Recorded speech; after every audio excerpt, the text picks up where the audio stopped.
Uh, okay, I gotta read this one. On Twitter, Philea Georgian 1. Fulia?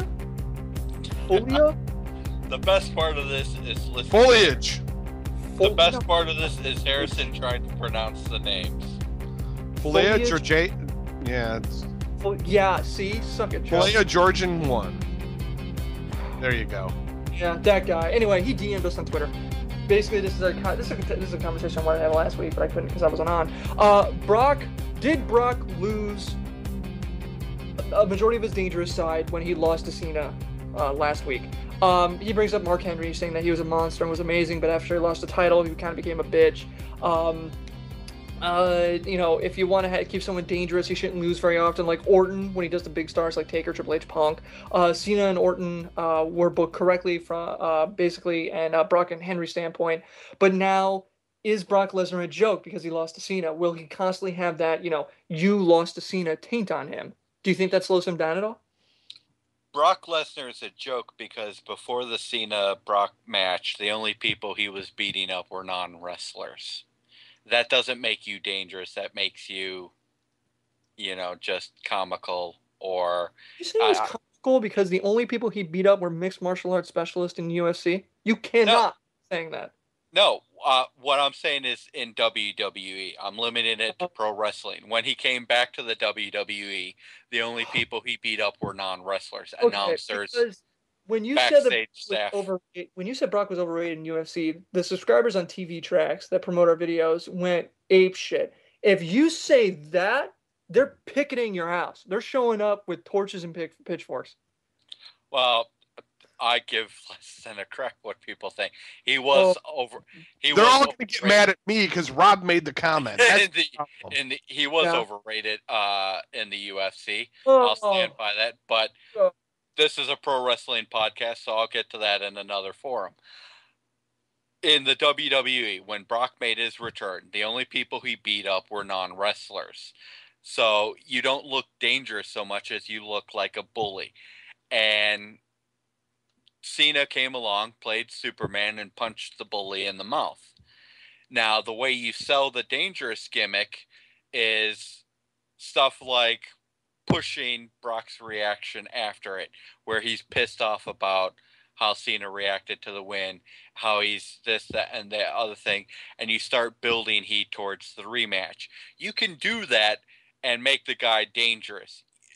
Losing to Cena doesn't necessarily mean, you're not dangerous. Yeah, that's something that the chat was saying, that Cena's basically the number one guy in the company, so there's no shame in losing to him. If he loses to a part-timer like Triple H, it's another story, which will probably maybe happen, coming up in a few months when Triple H and Lesnar actually go to toe-to-toe. I mean, what do you think, Joe? Do you think him losing to Cena kind of hurts him a bit?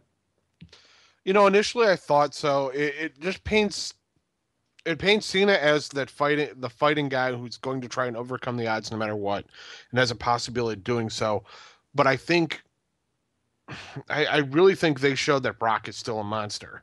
They need to continue pushing Brock as a monster. So once he's done taking his break, I think it could work really, really, really, really well. Okay, that's fair. The thing is I wanted to bring up last week is everything that I saw last week, everything that I saw after the match on Extreme Rules, nothing that's happened with Lesnar is any different regardless if he won or lost. So why'd you have him lose? The storyline can be identical. I mean, in every way, it can be identical. Except Cena won. Why did Cena have to win? I think you had to give Cena a big win because he's played as a reward for being the company guy and losing to The Rock. And I mean, as much as people like to bitch about Cena, he has been away from the titles for a while.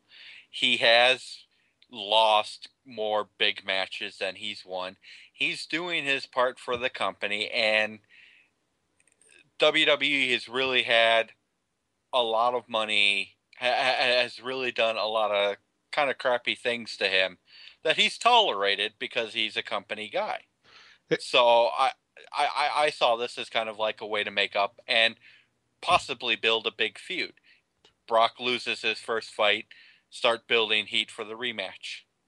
Coming out of left field here, guys, what do you think? with the Miz being trampled down lately, what if he's the one? What if Brock Lesnar comes back, ends up winning the title, and then Miz ends up beating Brock for the title? No. Wow, No, you've got that tinfoil hat on tight, yeah. don't you, Joe? Shit, yeah, I do. WWE would not do that. No, Miz is probably first big feud is going to be against like Sheamus or Orton or something. It's not going to be Lesnar.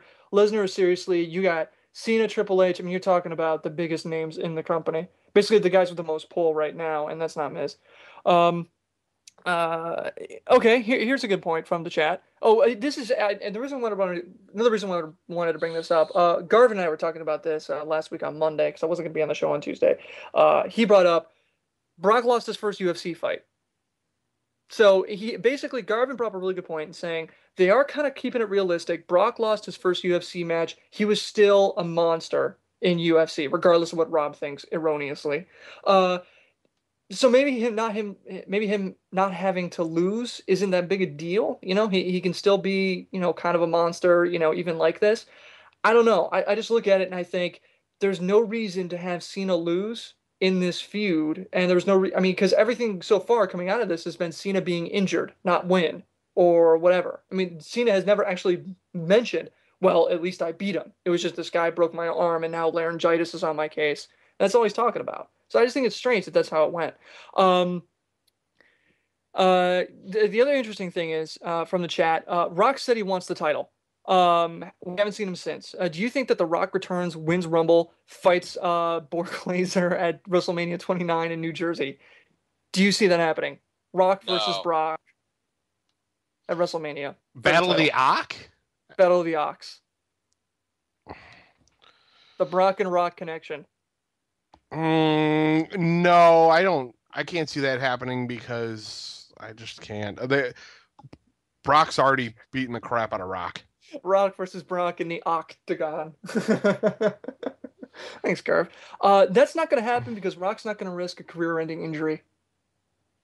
Face it, if you go into a wrestling match with Brock Lesnar, you're going to get hurt. Not because he's a big, powerful man, but because he has no idea what the hell he's doing. He's dangerous to work with. He's like that guy he's like that guy at the construction company or the construction site who shows up and goes, "Don't worry, I've done this 1,000 times," and then proceeds to pour cement on everything.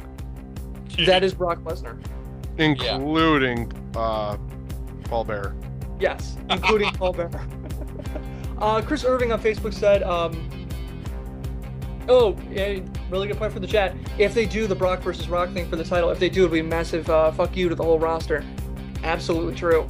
Yeah, have these two guys who have never been on. Hey, we're gonna have them main event WrestleMania. We don't care what you've done the entire year. They've had that problem before when it was Brock versus Goldberg at WrestleMania, and both guys were leaving. That was the biggest shit match you've ever seen.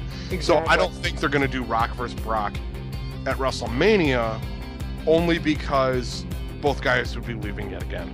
And they don't care. They really don't. They're in it for the paycheck at that point. Yeah.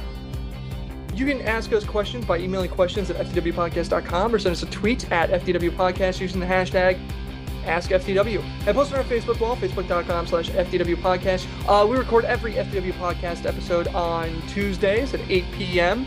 FTWpodcast.com/live. All right, talk to you guys later.